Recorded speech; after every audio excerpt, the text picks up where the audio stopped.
बिजनौर के नजीबाबाद इलाके में 4 अप्रैल को एक बहुत ही चौंकाने वाली घटना सामने आई, जहां एक महिला ने अपने पति का गला दबाकर उसकी जान ले ली। पुलिस ने जांच के बाद उसकी पत्नी शिवानी को गिरफ्तार कर लिया है और उसे जेल भेज दिया गया है।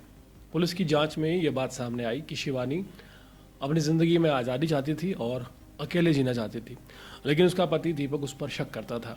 आए दिन इसको लेकर घर में झगड़ा होता था और उसे घर से बाहर जाने तक नहीं देता था। वो उसे ज़बरदस्ती अपने परिवार के साथ रखने की ज़िद कर रहा था, जबकि शिवानी उसके परिवार से अलग रहना चाहती थी, सेपरेट होना चाहती थी। 4 अप्रैल को शिवानी ने नाश्ते में दीपक को नींद की 4 गोलियां खिला दी। जब वो अचेत हो गया, बेसुध हो गया, तब उसका गला दबाकर उसकी जान ले ली। इसके बाद शिवानी ने उसे हार्ट अटैक बताकर एक ड्रामा किया।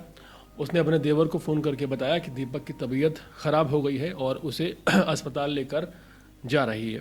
जब दीपक का पोस्टमार्टम हुआ तो सच सामने आया कि उसकी जो जान गई है वो हार्ट अटैक की वजह से नहीं, बल्कि गला दबाने की वजह से गई है। दीपक मूल रूप से बिजनौर के हल्दौर थाने क्षेत्र के मुकुंदपुर गांव का रहने वाला था, जो नजीबाबाद रेलवे स्टेशन पर टेक्नीशियन की नौकरी करता था। हाल ही में वो अपनी पत्नी और 6 महीने के बेटे के साथ नजीबाबाद के आदर्श नगर इलाके में किराए के मकान में रह रहा था। शिवानी और दीपक की शादी साल 2024 17 जनवरी को हुई थी, लेकिन दोनों की जान पहचान 8 साल पुरानी थी। दोनों ने पहले एक इंटर कॉलेज में एक साथ पढ़ाई की थी और वहाँ से उनका लव शुरू हुआ था। शादी के बाद शिवानी ससुराल में नहीं रहना चाहती थी, इसलिए दीपक उसे अलग किराए के कमरे में ले गया था। पुलिस की जांच के दौरान एक मोबाइल वीडियो मिला है जिसमें झगड़े की आवाज़ें और रोता हुआ बच्चा सुनाई दे रहा है। साथ ही दीपक की गालियां भी रिकॉर्ड हो गई हैं। शिवानी ने पूछताछ में ये भी माना है कि उसके 2 और लोगों से संबंध है। शिवानी पुलिस को बार बार गुमराह करने की कोशिश कर रही थी, लेकिन 40 घंटे की पूछताछ और सबूतों के आधार पर यह साफ हो गया कि इस पूरे हत्याकांड को उसने अकेले ही अंजाम दिया है।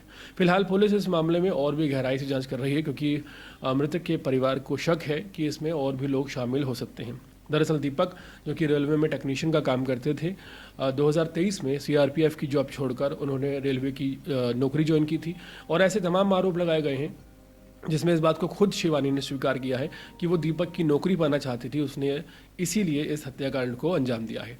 अब सवाल यहाँ खड़े होते हैं कि जिस लड़की से 8 साल से दीपक प्यार करता था और उससे उसने घर वालों के खिलाफ जाकर शादी की, उसी लड़की ने दीपक की जान ले ली। हैरत इस बात की है कि उसने नशे की गोलियों को, जो कि नींद की गोलियां थी, बेहोशी की गोलियां थी, उन्हें मखाने के अंदर मिलाकर उसे पहले खाने के लिए दिया। और हैरत इस बात की भी है कि जब दीपक की जान चली गई तो शिवानी ये नहीं चाहती थी कि उसका पोस्टमार्टम किया जाए। वो बार बार इस चीज़ के लिए मना कर रही थी, लेकिन जब पोस्टमार्टम किया गया तो पूरी बात साफ हो गई। परिजनों ने जिस वक्त दीपक के गले पर एक निशान देखा तो उन्हें शक हुआ कि कहीं ना कहीं दाल में कुछ काला है। जिस वक्त पोस्टमार्टम रिपोर्ट सामने आई तो रिपोर्ट में ये बात कही गई कि जब दीपक को मारा गया है, किसी एक हाथ का बहुत ज़्यादा इस्तेमाल किया गया है। हालांकि इस हत्याकांड को भी किसी और का नाम देने की कोशिश शिवानी कर रही थी, लेकिन जब पुलिस ने यह देखा कि शिवानी के एक हाथ में फ्रैक्चर है और इस बात को कड़ी से कड़ी जोड़ी गई तो बात साफ हो गई। पूछताछ शिवानी से की गई और शिवानी ने इस बात को एक्सेप्ट भी कर लिया कि शिवानी ने ही अपने पति दीपक की जान ली है, वो उसकी नौकरी पाना चाहती थी।